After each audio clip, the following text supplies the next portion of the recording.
दोस्तों, आज की सच्ची घटना एक प्रेमी की है। प्रेमी एक प्रेमिका से बहुत ज़्यादा प्यार करता था और वह प्रेमिका नहीं मानी तो प्रेमी ने प्लान बनाकर, षड्यंत्र बनाकर उस प्रेमिका की हत्या कर देता है। और हत्या करने के बाद कैसे उसे पुलिस पकड़ लेती है और उसकी जांचना कैसे सजा देती है, वो घटना चलिए मैं आप लोग को पूरा A to Z बताता हूँ। यह वीडियो बहुत इंटरेस्टिंग होने वाला है। पूरा देखेंगे तो बहुत समझ में आएगा और आप लोग को ऐसे अपनी लाइफ में नहीं करना चाहिए। किसी के भाई बहन के साथ गलती नहीं करना चाहिए और अपने में हम लोग को मिलकर जुल कर एक साथ रहना चाहिए। तो चलिए इस वीडियो को स्टार्ट करते हैं। वीडियो में बने रहेगा, वीडियो बहुत इंटरेस्टिंग है। चलिए स्टार्ट करते हैं, बने रहिए। एक लड़की जो अपने दो सहेलियों के साथ सुबह सुबह अपने घर से स्कूल के लिए, विद्यालय के लिए जा रही थी।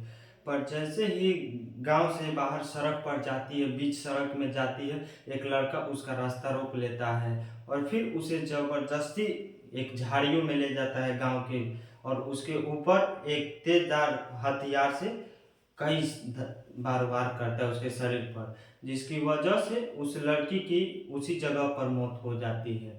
और बाकी जो दोनों उसकी सहेली दो लड़कियां होती हैं वो नज़ारा देखती हैं। वह इस तरह डर जाती हैं कि अब वह अपनी जान बचाते हुए भाग जाती हैं, स्कूल में भाग जाती हैं। और इस बात की जानकारी जब स्कूल के विधायक प्रिंसिपल होते हैं उनको देती है, और जैसे प्रिंसिपल को मालूम होता है वह प्रिंसिपल इस बात का पुलिस को देता है, मामला की जांच देता है। और पुलिस जब इस मामला की जांच करती है तो एक ऐसी मामला सच्चाई सामने आता है जिसको सुनने के बाद हर एक कोई हैरान हो जाता है। वाकई में दोस्तों, यह जो आज की सच्ची घटना है, कहानी है, आपको सोचने समझने पर मजबूर कर दे कि कैसे हमारे साथ में आज भी एक गलत गलत न जाने कैसी कैसी गलत मानसिकता वाले लोग भरे हुए हैं और काम कर रहे हैं। नमस्कार दोस्तों, मेरा नाम अंकित गुप्ता है और आप देख रहे हैं स्टोरी बाय अंकित। और आप जो आज की सच्ची घटना जो मैं आप लोग को सुनाने जा रहा हूँ, यह घटना उत्तर प्रदेश की है। उत्तर प्रदेश का ही एक जिला पड़ता है कासगंज, और काशीगंज के एक थाना पड़ता है अमापुर। अमापुर में थाने में एक गांव पड़ता है टिकोरिया। टिकोरिया में, इसी टिकोरिया गांव में रहने वाला मुखेलाल, अनोखेलाल, जिसका शुरू से ही वह अपने फार्मिंग किसानी का काम करता था। अनोखे लाल का टोटल 3 बच्चे थे, जिसमें 2 बच्चियां और एक बेटे था।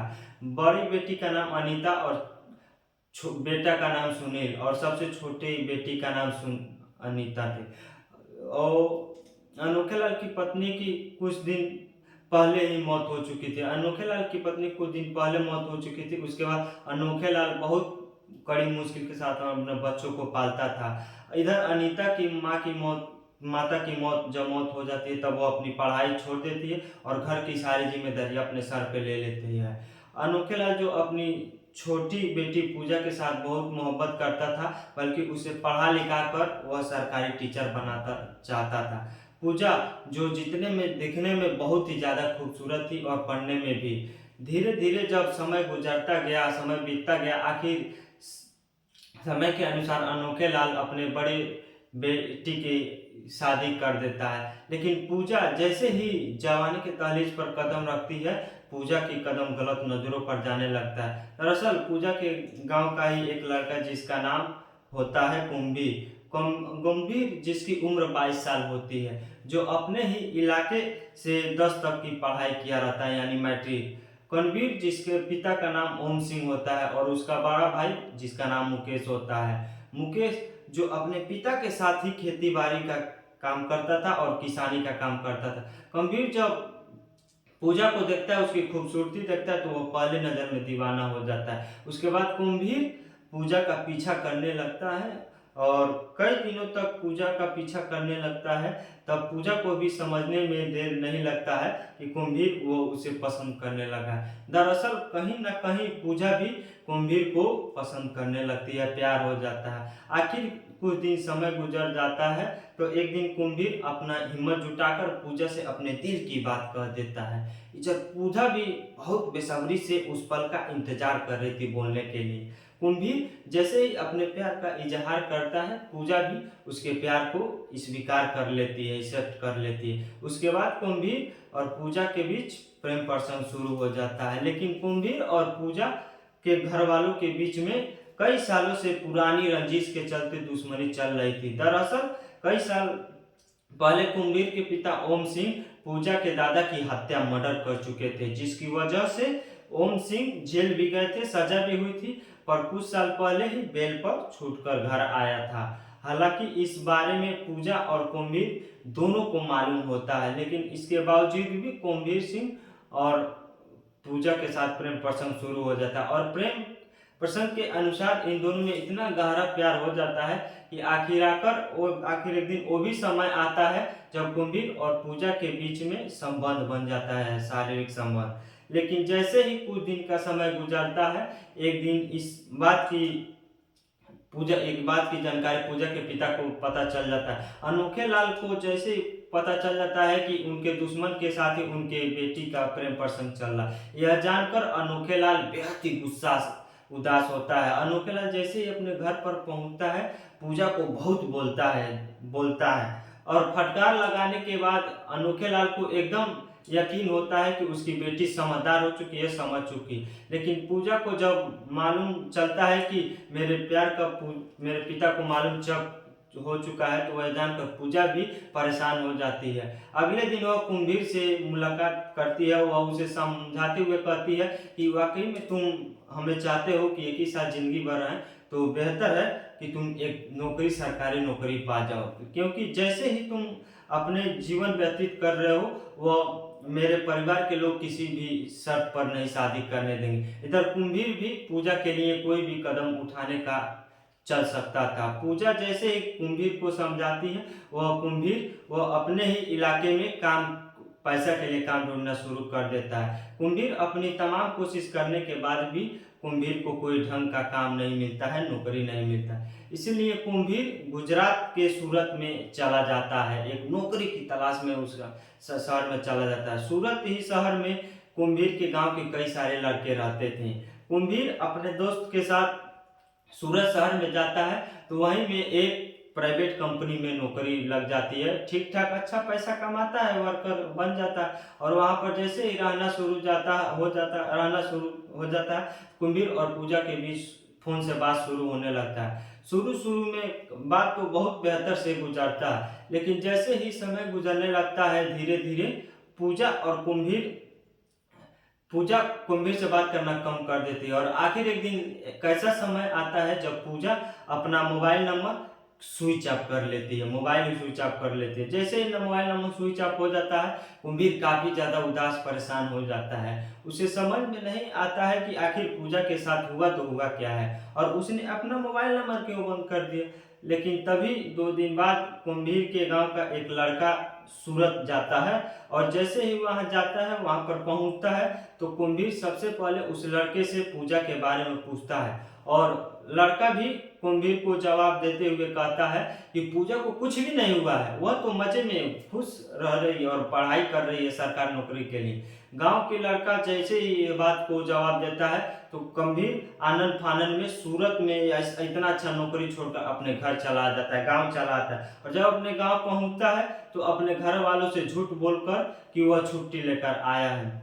अगली सुबह वह उसी बीच रास्ते में खड़ा हो जाता है कि जिस रास्ते में पूजा अपने सहेलियों के साथ स्कूल जाती है। सुबह जैसे ही पूजा अपने सहेलियों के साथ स्कूल के लिए निकलती है, अपने सामने जब वो कुंभीर को देखती है, तो वह अपना मुंह ऐसे मोड़ लेती है, जिसे देखकर कुंभीर को बहुत बड़ा गुस्सा लगता है और अजीब सा लगता है। कुंभीर पूजा के पास जाता है और जाकर सबसे पहले सवाल करता है कि आखिर तुमने मुझे मेरा नंबर क्यों बंद कर दिया और स्विच ऑफ कर दिया, मुझसे बात क्यों नहीं कर रही। लेकिन पूजा कोई जवाब नहीं देती है, और इस पर कुंभीर पूजा से कहता है कि मैं शाम के वक्त बाहर तालाब पर मैं तुम्हारा इंतजार करूंगा, वेट करूंगा। मैं उम्मीद करता हूं कि तुम जरूर आओगी तो आओगी, अगर तुम नहीं आई तो याद रखना मैं तुम्हारे घर पहुंच जाऊंगा, अनोखे लाल के घर पर। उसके बाद कुंभीर घर पे आ जाता है, तो वह तालाब पर शाम को आ जाता है, तो बहुत बेसब्री से इंतजार करता है। जैसे ही शाम हो जाता है, वो अपने गांव के तालाब पर चला जाता है, और वहां पर पूजा का इंतजार करता रहता है। आखिर आकर थोड़ी देर बाद ही ये पूजा वहां पर कुंभीर के पास पहुंच जाती है। पूजा जैसे ही वहां पर पहुंचती है, कुंभीर सबसे पहले पूजा का हाथ ऐसे पकड़ लेता है और कहता है कि तुम मुझसे बातचीत क्यों नहीं कर रही हो।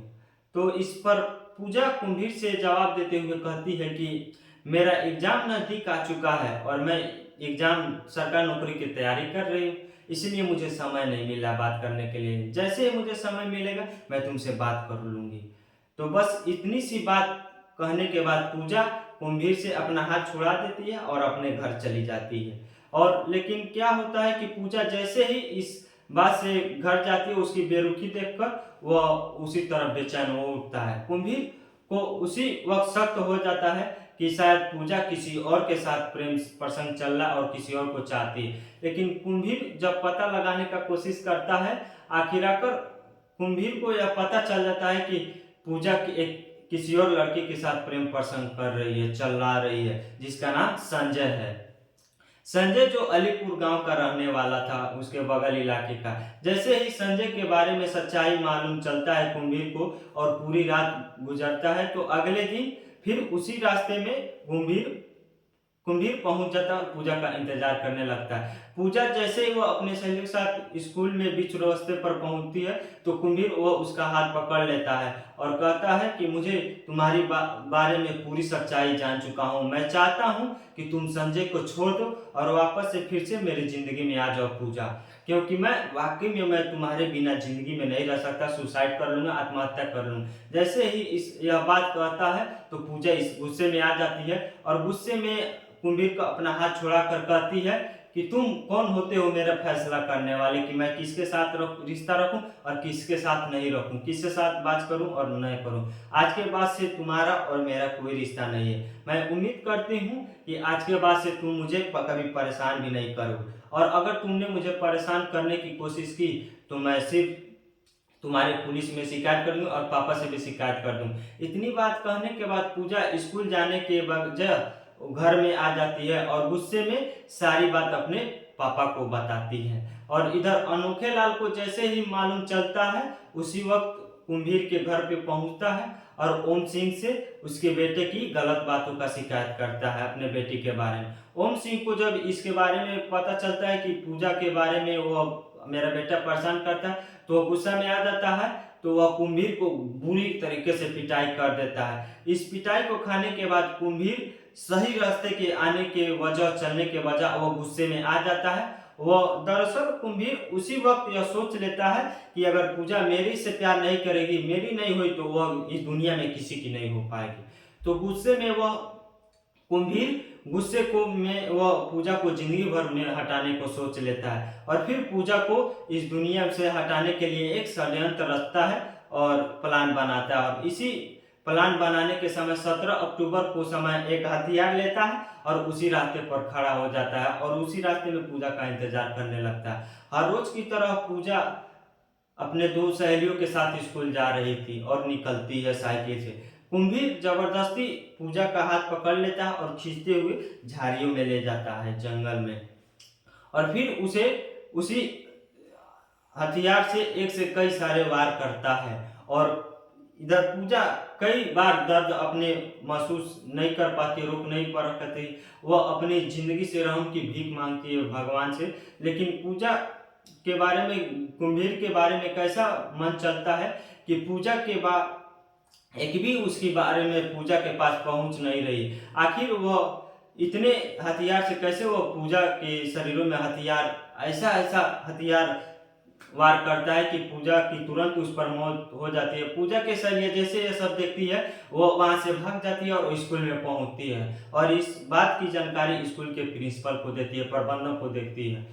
प्रिंसिपल प्रबंधक यह बात को सुनकर तुरंत पुलिस को खबर देती है। इधर पुलिस को तुरंत सूचना मिलती है, वह तुरंत पुलिस फौरन घटनास्थल पर पहुंचती है। लेकिन तब तक इस बात की जानकारी पूरे गांव में फैल जाती है, पहुंच जाती है, सब लोग जान जाते हैं। इधर बात की जानकारी जब पूजा के पिता अनोखे लाल को पता चलता है, तो वह भी घटना स्थल पर पहुंचते हैं। और जब वह अपने बेटी को इस हालात में देखते हैं, तो वह चीख चीख पुकार पुकार के रोने लगते हैं। पुलिस सबसे पहले पूजा के डेड बॉडी को अपने कब्जे में लेती है और उसे पोस्टमार्टम के लिए भेज देती है। और फिर अनोखे लाल को वो 302 के धारा के तहत कुंभीर के नाम पर नामजद मुकदमा दर्ज करती है और फिर कुंभीर को गिरफ्तार करने के लिए उसके घर पे जाती है और चेक करती है। तो उसके घर पे जाने के बाद मालूम चलता है कि कुंभीर अपना घर छोड़ के फरार हो गया।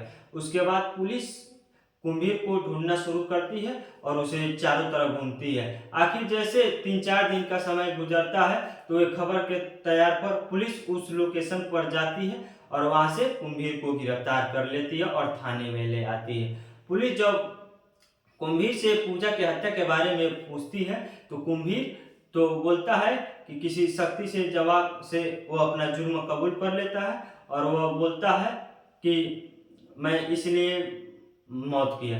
तो पुलिस उसे दूसरे जगह ट्रांसफर कर देती है और उसकी सजा सुना देती है। और दोस्तों, इस घटना के बारे में आप क्या सोचते हैं यह आप लोग जरूर बताइएगा और अच्छा लगे तो वीडियो को लाइक और चैनल को सब्सक्राइब कर दीजिएगा।